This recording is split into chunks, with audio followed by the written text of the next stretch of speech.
everyone, welcome back to my channel Harrison Learns. Today we are going to learn about leptospirosis. If you are new here, subscribe, hit the bell icon and let's decode this spirochete beast. Dive in. The etiologic agent. The leptospirosis is caused by Leptospira species, mainly L. interrogans, the bad guy behind most human infections, and L. biflexa, more environmental. These are spirochetes, which are helical motile bacteria that look like tiny cushions under the microscope, and they poorly stain, and they have axial filaments. Epidemiology. Who is at risk? Most common in men, peak incidence during summer and fall. Rodents, especially rats, are the most important reservoir for this Leptospira species. They carry it asymptomatically, shedding bacteria in urine for months.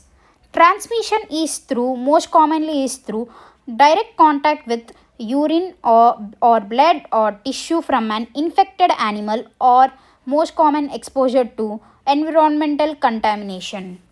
It is also known as traveler's disease for whitewater rafting, jungle trekking and caving, because warm wet spots where Leptospira thrives at 28 to 32 degrees Celsius. Pathogenesis. A wit hijacks you. Exposure leads to transmission and entry via abraded skin, mucous membranes like eyes, mouth, genitals, and ingestion. Then invasion and adhesion. Bacteria bind to host extracellular matrix, the protein scaffold outside cells that gives tissue structures like invisible velcro. And then there will be rapid dissemination. They enter the bloodstream, that is known as bacteremia, and they spread hematogenously to kidneys, lungs, liver, CNS and eyes. Immune evasion in septicemic phase between day 2 to 7, and in this there will be intracellular survival in phagolysosomes. Those are fused lysosomes in immune cells meant to digest invaders, but Leptospira hides like a pro. And then there will be immune response. Initial IgM antibodies detectable by day 5 to 7, because IgM is your first line immune soldier for bacteria.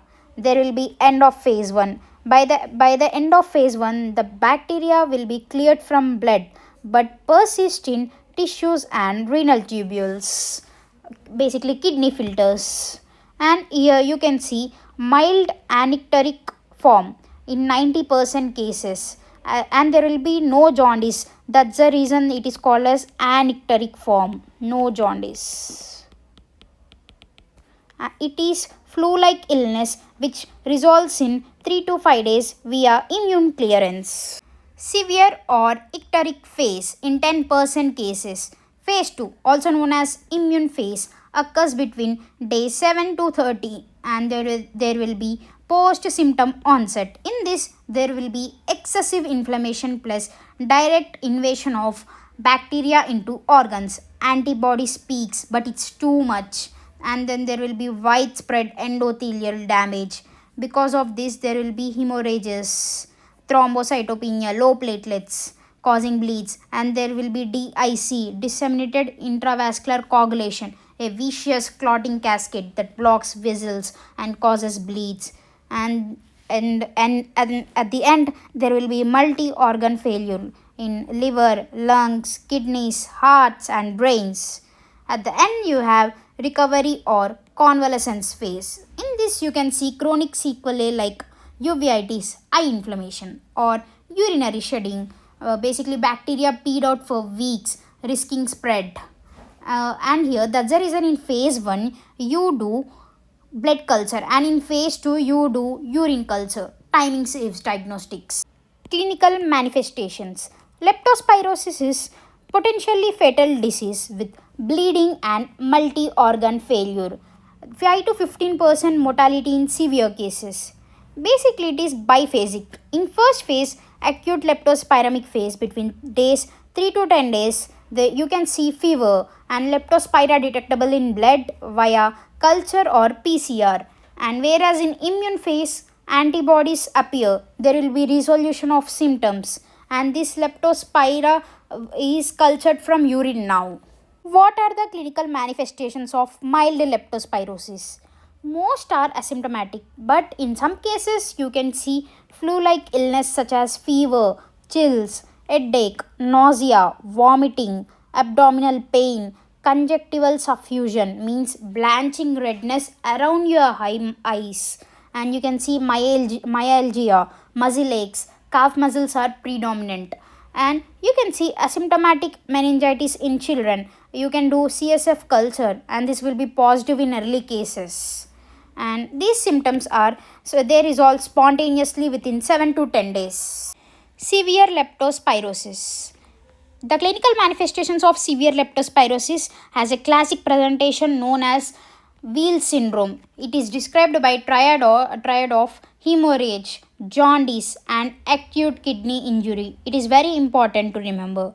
And you can also see severe bleeding complications involving lungs. In lungs, you can see pulmonary hemorrhage and acute respiratory distress syndrome. And in GI, you can see melena, black tarry stools, hemoptysis. And in urinary tract, you can see hematuria, bloody urine. And on skin, you can see petechiae, ecchymosis, basically pinpoint or purple bruises oozing from IV sites. There will be bleeding from venipuncture sites, and there will be jaundice in 5 to 10% of patients with leptospirosis. There will be hypokalemia, means potassium levels will be very low. That's the reason you can see muscle weakness. There will be hyponatremia. That's the reason you can see confusion. There will be meningitis, hypotension, and non-specific ST and T wave changes on ECG, heart strain basically, and you can see uveitis.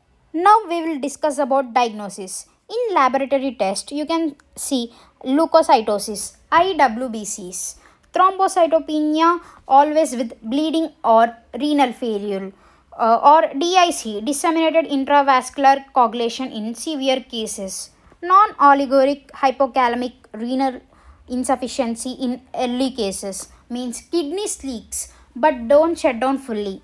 In meningitis, CSF shows pleocytosis, means elevated cells, and there will be lymphocytes predominant.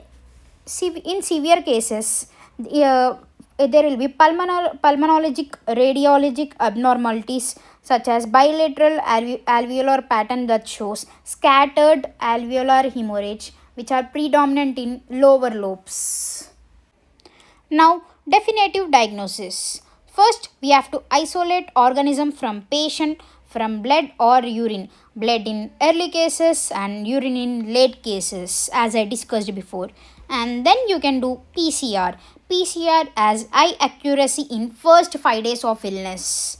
But in cases with stronger clinical evidence, you can go for MAT, microscopic agglutination test. It is useful for determination of antibody titer and for involved subgroup. It is gold standard diagnosis, but it is not useful in early stages. And you can do this MAT between acute and convalescent stage. And then you can also do IgM ELISA in early stages or for acute stages, and you can do dark field microscopy which visualizes live spirochetes but prone to false positive or false negative cases. How do you treat leptospirosis? This table is taken from Harrison textbook, and in for mild leptospirosis cases, doxycycline will be your drug of choice. The alternatives are amoxicillin or ampicillin. In moderate or severe leptospirosis cases, penicillin will be your drug of choice. Alternatives are ceftriaxone, cefotaxime, or doxycycline. For chemoprophylaxis, you can give doxycycline or azithromycin in endemic areas for leptospirosis. So for supportive treatment, you can hydrate, fix electrolytes, dialysis for acute kidney injury, ventilation for acute respiratory distress syndrome. And one more thing, here there can be Jarisch-Herxheimer reaction possible, means there will be fever spike from dying bugs, so treat symptomatically. That's leptospirosis decoded. If you like this video, please comment down. Subscribe to Harrison Learns for more. Stay curious, stay safe.